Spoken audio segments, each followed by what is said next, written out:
শরিয়া ভিত্তিক ৫টি ব্যাংকের আমানতকারীদের স্বার্থ রক্ষা, বৈষম্যমূলক সিদ্ধান্ত সংশোধন ও স্বাভাবিক লেনদেন চালুর দাবিতে চট্টগ্রামে মানববন্ধন ও বিক্ষোভ হয়েছে।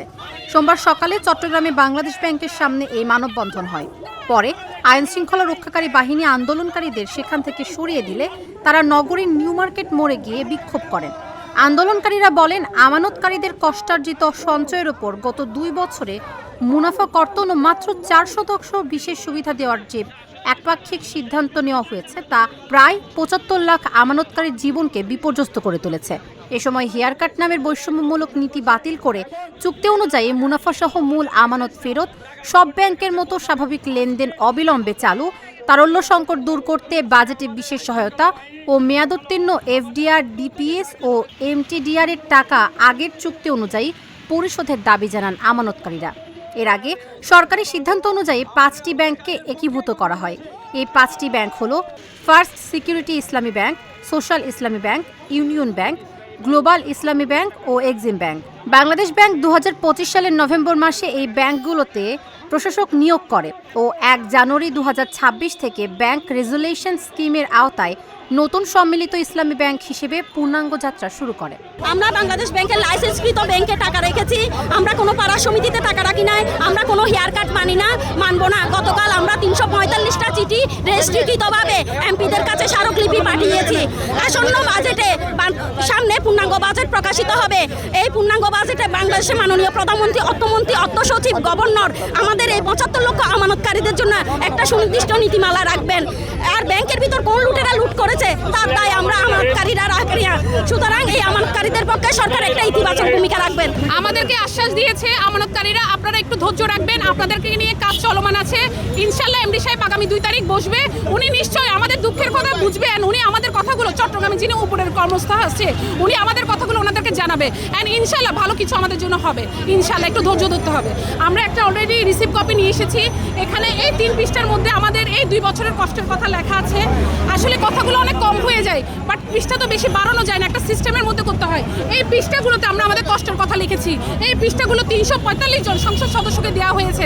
আশা করছি ওনারা এটা ওপেন করবে, আমাদের কষ্টগুলো আরেকটু বিস্তারিত বুঝবে। অ্যান্ড আমাদেরকে নিয়ে সংসদে কালকে অবশ্যই কোনো বিশেষ ব্যবস্থা রাখা হবে।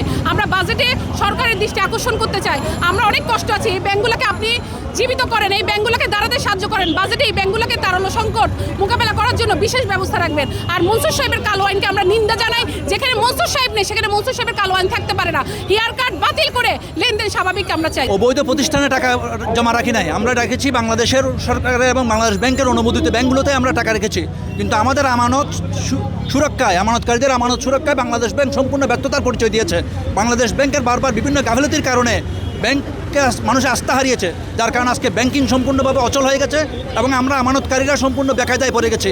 আমাদের আমানতটুকু আমাদেরকে এটা যতক্ষণ না পর্যন্ত হেয়ার কাট বাতিল না হবে এবং যতক্ষণ মানে এদের লেনদেন স্বাভাবিক না হবে এবং মানুষের আস্থা ফিরে না আসবে, ততক্ষণ পর্যন্ত এটা সম্পূর্ণ একটা অচল ব্যবস্থার মধ্যে পড়বে। এই অব্যবস্থাপনা আমরা চাই না, আমরা এই অব্যবস্থাপনার অবসান চাই। না, রাজনীতিক কোনো বিষয় না, এটা ব্যাংকিং আমলাতান্ত্রিকতা, জটিলতা এবং ব্যাংকিং অদক্ষতার কারণে এরা এই কাজগুলো করেছে এবং দুর্নীতিবাজদেরকে এরা প্রশ্রয় দিয়ে আমাদের সাধারণ আমানতকারীদের, যারা বৈধ আমানতকারী, এদেরকে বেকায়দায় ফেলে দিয়েছে। আমরা তো ওরা বাংলাদেশ ব্যাংকের প্রশাসনে দায়ী, বাংলাদেশ ব্যাংকে দায়ী, কারণ ওরা জানে এরা কারা কি করেছে। আমরা তো সাধারণ আমানতকারী, আমাদের জানার বিষয় না। আমাদের জানার বিষয় না যে এটা কোথায় এরা যে কে টাকা নিয়ে যাচ্ছে, ওখান থেকে কে কী করছে, সেটা আমাদের জানার বিষয় না। আমরা সাধারণ আমানতকারী, আমরা যে আমানত রেখেছি, আমাদের আমানতের সুরক্ষা দেওয়ার দায়িত্ব বাংলাদেশ ব্যাংকের এবং সরকারের। সুতরাং ওরা সম্পূর্ণভাবে ব্যর্থতার দায় হচ্ছে বাংলাদেশ ব্যাংকের যারা কর্মকর্তারা আছেন, ওনারাই এটার ক্ষেত্রে দায়ী। আজ আমরা বাধ্য হয়ে রাস্তায় নেমেছি। দীর্ঘ ২.৫ বছর রাস্তায় ঝড় বৃষ্টি মাথায় নিয়ে, রোদ বৃষ্টি মাথায় নিয়ে ঘুরছি, কিন্তু আমাদের আমানতের টাকা ফেরত পাচ্ছি না। ব্যাংকের দুয়ারে দুয়ারে ঘুরছি, ব্যাংক আমাদেরকে টাকা দিচ্ছে না। আমাদের সংসার কিভাবে চলবে? জাতির বিবেকের কাছে প্রশ্ন। আজ বাধ্য হয়েছে রাস্তায় নেমে আসতে। আমাদের বউ বাচ্চা নিয়ে কিভাবে সংসার চালাবো? আমরা ব্যাংকে গেলে আগে ব্যাংকের ম্যানেজাররা আমাদেরকে আদর আপ্যায়ন করে এফডিআর নিয়েছে, এখন তারা আমাদেরকে চিনে না। তারা বলতেছে আমরা অসহায়, আমরা কিভাবে টাকা দিব? আমাদেরকে বাংলাদেশ ব্যাংকের নিষেধ আছে, আমরা সেই নিষেধটায় আমরা উড্র করতে আজ এসেছি। আমাদের অর্থমন্ত্রী চট্টগ্রামের সুজঙ্ক সন্তান নবী চৌধুরীর সন্তান, আমরা তার উপর অনেক আশাবাদী। আমরা মনে করছি সরকার, আমাদের নির্বাচিত সরকার গঠন করার পরে আমরা আর রাস্তা দাঁড়িয়ে থাকতে হবে না, আমাদের টাকা আমরা ফেরত পাবো।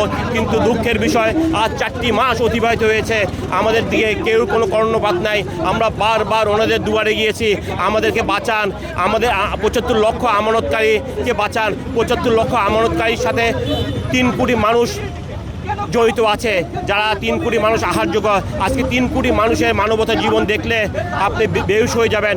আমরা বাচ্চার স্কুলে খরচ দিতে পারতেছি না, বাচ্চার শিক্ষকের খরচ দিতে পারতেছি না, ঘর ভাড়া দিতে পারতেছি না, সংসার চালাতে পারতেছে। বড় বড় 2টি ঈদ চলে গেছে, ঘরে কিছুই করতে পারে না।